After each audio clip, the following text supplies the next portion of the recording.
എല്ലാവർക്കും സുഖമാണെന്ന് വിശ്വസിക്കുന്നു. കഴിഞ്ഞ ദിവസം നമ്മൾക്ക് ഗാർഹിക പാചക വാതക വിലയിൽ വർധന വരുത്തിയിരുന്നു. 29 രൂപയാണ് വീടുകളിൽ ഉപയോഗിക്കുന്ന സിലിണ്ടറിന്റെ വിലയിൽ വർധന വരുത്തിയത്. ഇതിനു പുറമെ സബ്സിഡി സിലിണ്ടറുകളുടെ എണ്ണം 4 ചുരുക്കിയിട്ടുണ്ട്. വർഷത്തിൽ 4 സിലിണ്ടറിന് മാത്രമായിരിക്കും ഇനി ഉജ്ജൽ യോജന പദ്ധതി പ്രകാരം സബ്സിഡി ലഭിക്കുന്നവർക്ക് സബ്സിഡി ലഭിക്കുക. നിലവിൽ 300 രൂപ 10 സിലിണ്ടറിന് സബ്സിഡി ലഭിച്ചിരുന്നതാണ് 6 സിലിണ്ടർ വെട്ടിക്കുറച്ചുകൊണ്ട് കേന്ദ്രത്തിന്റെ കടുത്ത ഒരു ക്രൂരമായിട്ടുള്ള ഒരു തീരുമാനം പാവപ്പെട്ട ആളുകളോട് വന്നിട്ടുള്ളത്. വില വർദ്ധിക്കുന്നതിനോടൊപ്പം തന്നെ പാവപ്പെട്ടവരുടെ സബ്സിഡി കൂടി കേന്ദ്ര സർക്കാർ എടുത്തു കളയുകയാണ് എന്നുള്ള സങ്കടകരമായിട്ടുള്ള ഒരു അവസ്ഥയിലേക്കാണ് വന്നിട്ടുള്ളത്.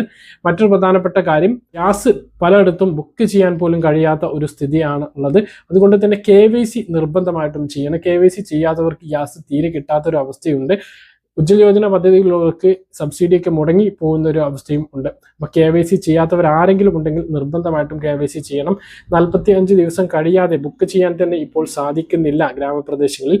നഗരപ്രദേശങ്ങളിൽ 25 ദിവസമാണ് ടൈം എന്ന് പറയുമ്പോഴും പല സ്ഥലങ്ങളിലും 25 ദിവസം കഴിഞ്ഞാലും ബുക്ക് ചെയ്യാൻ കഴിയാത്ത ഒരു സ്ഥിതിയാണ് ഉള്ളത്. മറ്റൊന്ന്, ഇരട്ട കണക്ഷൻ ഉള്ള ആളുകൾക്ക് ഒന്ന് റദ്ദാക്കേണ്ടി വരും എന്നുള്ളതാണ്. അതായത് ഇപ്പോൾ നമ്മുടെ വീടുകളിലെല്ലാം PNG കണക്ഷൻ ലഭിക്കുന്നുണ്ട്. പല സ്ഥലങ്ങളിലും ഗെയിൽ പൈപ്പ് ലൈനിലൂടെ ലഭിക്കുന്ന ഗ്യാസ് ഒക്കെ, സിറ്റി ഗ്യാസ് പദ്ധതിയിലൂടെയൊക്കെ ലഭിക്കുന്ന ഗ്യാസ് വീടുകളിൽ എത്തിയിട്ടുണ്ട് എങ്കിൽ അവരുടെ വീടുകളിൽ LPG കണക്ഷനും ഉണ്ടാകും. അങ്ങനെയുള്ളവർ LPG കണക്ഷൻ ഒഴിവാക്കണം എന്നാണ് പറയുന്നത്.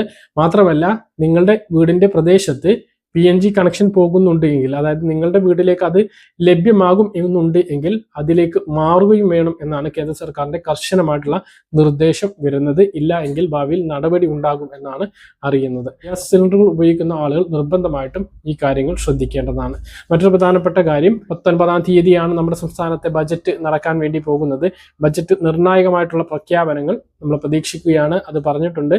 നയപ്രഖ്യാപന പ്രസംഗത്തിൽ ഗവർണർ പറഞ്ഞിട്ടുള്ള 25 ലക്ഷം രൂപയുടെ, ഓരോ കുടുംബത്തിനും 25 ലക്ഷം രൂപയുടെ വാർഷിക ഇൻഷുറൻസ് ആരോഗ്യ ചികിത്സാ പദ്ധതി ആരംഭിക്കാൻ വേണ്ടി പോകുന്നു. പുതിയതായിട്ട് ആളുകൾക്ക് ഇതിലേക്ക് ചേരാൻ കഴിയുന്ന രൂപത്തിലായിരിക്കും പുതിയ പദ്ധതി പ്രഖ്യാപിക്കുക എന്നുള്ളതാണ് വിവരം.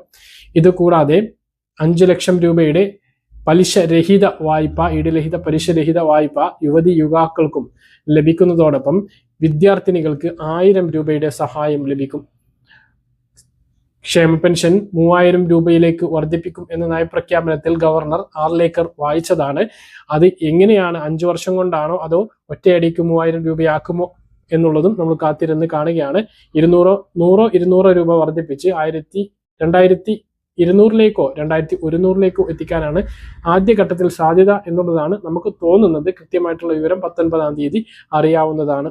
മറ്റൊരു പ്രധാനപ്പെട്ട അറിയിപ്പ്, സ്ത്രീ സുരക്ഷാ പെൻഷനും വലിയ താമസമില്ലാതെ ലഭിക്കും. ഈ മാസം അതുണ്ടാകില്ല, അടുത്ത മാസം മുതൽ അത് ലഭിക്കും എന്നാണ് പറയുന്നത്. പിന്നെ കെട്ടിട നിർമ്മാണ തൊഴിലാളി പെൻഷൻ ഈ മാസം 1 മാസത്തെയെങ്കിലും ഗഡു ലഭിക്കും എന്നുള്ളതാണ് വിവരം. ഫോൺ എടുക്കുന്നില്ല വിളിക്കുമ്പോൾ, അതാണ് കൃത്യമായിട്ടുള്ള ഒരു അറിയിപ്പ് നൽകാൻ കഴിയാത്തത്.